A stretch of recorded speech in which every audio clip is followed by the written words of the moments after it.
Welcome to the deep dive.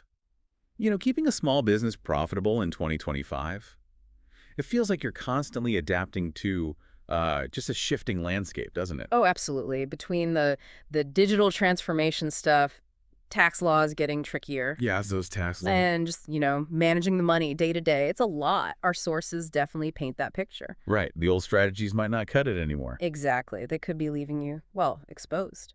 Okay, so that's what this deep dive is all about. We've looked at the material, and we're aiming to boil it down. What are the top 10 accounting mistakes business owners really need to dodge this year? That's the plan. Give folks actionable insights to, protect that bottom line. Consider this your essential briefing, basically. And it's interesting, the sources consistently frame accounting as like the language of your business's health. It's not just for tax time. Especially now, right? With all the tools and the new rules. For sure. In 2025, getting this language right, it's pretty fundamental for sticking around long term. Okay, let's dive in. Mistake number one. It sounds almost too simple, but apparently it's a big one. Not keeping business and personal finances separate. Yeah, it comes up constantly. And the reason it's so critical, according to the sources, isn't just about messy bookkeeping, though that's part of it. It's more than just confusion. Oh, yeah. It can cause real tax problems, legal tangles. And if you're an LLC or a corporation, mixing funds can actually, what they call pierce the corporate veil. Ouch, meaning your personal stuff is suddenly at risk. Exactly. Your house, your savings, that legal shield you thought you had, gone. Okay, so how do you absolutely avoid that? What's the simple fix? The advice is unanimous. Separate bank accounts, separate credit cards, from day one. Just draw a clear line in the sand. Precisely. It sounds basic, but it's a vital firewall. And setting that up now is pretty easy, isn't it? The research mentioned some app-based banks like Relay, Novo, Mercury, specifically for small businesses. Right. They often integrate directly with accounting software, too, which is a huge plus. They're built for business workflows, expense tracking, invoicing. It makes keeping things separate much less of a chore. So small step administratively, but big benefits. Yeah. Okay. Mistake number two, ignoring real-time cash flow. This feels very 2025. It really does, because with all the mobile payments, auto bills, digital transactions zipping around. Your bank balance might look okay, But it can be seriously misleading. That's what the sources stress. You might have big payments about to go out or transactions still pending. What looks like a healthy balance today could be gone tomorrow. it's like driving by looking only in the rearview mirror, kind of. Exactly. You need that real-time view. Lagging indicators like just glancing at the bank balance, that's old news. You got to be proactive. So how do you stay on top of it, practically speaking? The recommendation is daily tracking, using tools maybe like LivePlan, Float, or the QuickBooks Cash Flow Planner, and reconcile your accounts weekly. Catch discrepancies fast. Daily tracking, weekly reconciling. Got it. And that old saying holds true. Cash is king. Never assume it's there unless you've actually confirmed it. Profit on paper doesn't pay the bills tomorrow. Good point. Okay, mistake three. This one hits home for a lot of entrepreneurs, I bet. Trying to do all the accounting yourself, to save a bit of cash. Yeah, that DIY urge is strong, especially early on.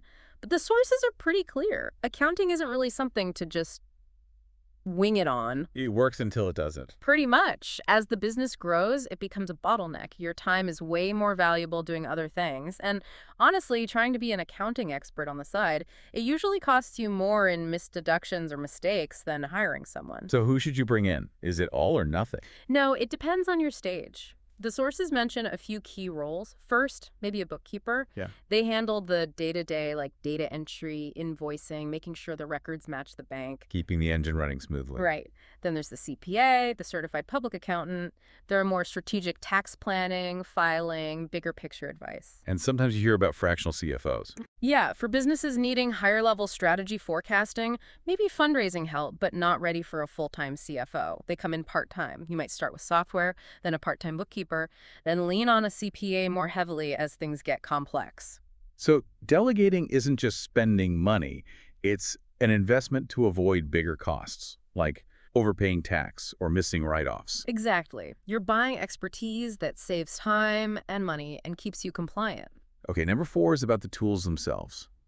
Misusing, or I guess underutilizing, accounting software. Things like QuickBooks, Xero, Zoho Books are powerful now. Incredibly powerful, but the sources show a lot of businesses barely scratch the surface, or worse, they use them incorrectly. What kind of mistakes are we talking about? Common ones are like using the wrong chart of accounts, that's your basic category list, and needs to be right for good reports. Hmm. Or misclassifying income and expenses, big one. Ignoring the bank feed or not reconciling properly. So the software says one thing, the bank says another. Disaster. Right, and also just not using the automation features that save so much time. It's not just having the tool, it's using it right. Precisely. The sources suggest looking at what fits best.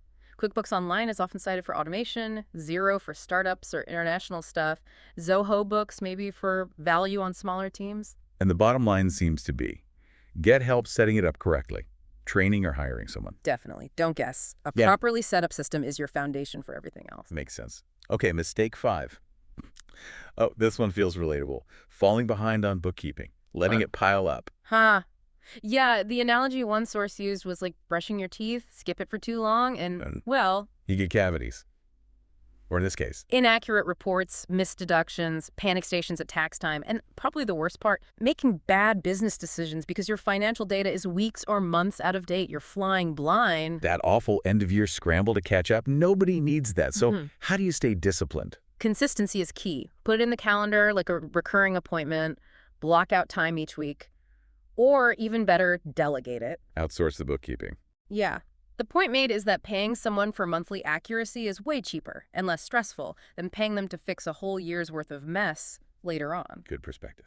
Yeah. Okay, number 6. This is a classic confusion. Mixing up profit with actual cash. Oh, this is a huge one. Super critical. Your P&L statement might show a nice profit, right?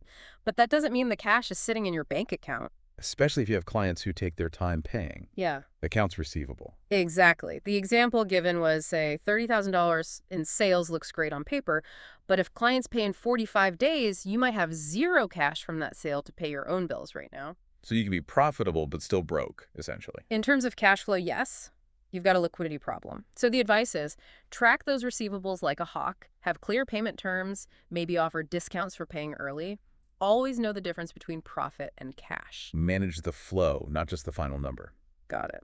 All right, number 7. Not hiring a CPA or tax specialist specifically for strategic help. Yeah, and this builds on the earlier point about DIY. The sources really emphasize the difference between a bookkeeper who handles the what happened and a CPA who helps with the what should happen. So it's more than just filing the taxes correctly. Much more. Yeah. Especially in 2025 with, changing tax rules, inflation, economic uncertainty. A good CPA helps with tax-saving strategies, choosing the right business structure, planning for retirement, or selling the business someday. Handling audits, too. Definitely guiding you through audits, helping communicate with the IRS. And the sources mention the IRS is using more AI and automation now. So having a human expert is even more important. Kind of crucial, yeah. They provide proactive advice to keep you safe and optimized. Okay. Number 8 broadens the view a bit. Skipping risk management. Thinking accounting is just about income and expenses. Right. It's also about protecting what you have from potential losses. And the finding is that many small businesses are underinsured, basically. They under budget for it. What kind of insurance are we talking about? Things businesses might overlook. The essentials mentioned are things like general liability, slips and falls, property damage. Then cybersecurity or data breach insurance, which is huge now. Definitely. Workers' comp if you have staff. And maybe key person insurance, what happens if you or a vital partner can't work? So insurance isn't just an expense line, it's part of the whole financial safety plan. Absolutely. The advice is to work with an advisor who gets small business insurance needs. It's part of the puzzle. Good point. Number 9 is about communication. Not telling your CPA about major business or life changes. Yeah, you hire these experts, but then you forget to keep them in the loop. They can only give good advice if they know what's actually going on. Makes sense. What kind of changes need flagging? Oh, lots of things. Big expansions, hiring a bunch of new people, buying major equipment, Right. even personal stuff like getting divorced or taking on investors. All that can have tax implications. So if you're thinking of making a big move, call the CPA before, not after. Ideally, yes. They can help structure the deal smartly, find deductions, avoid costly errors. Don't wait until it's too late. The suggestion was regular check-ins. Quarterly, maybe. Exactly. Just touch base, even if nothing major seems to be happening. Keep that communication channel open. Okay, last one, number 10.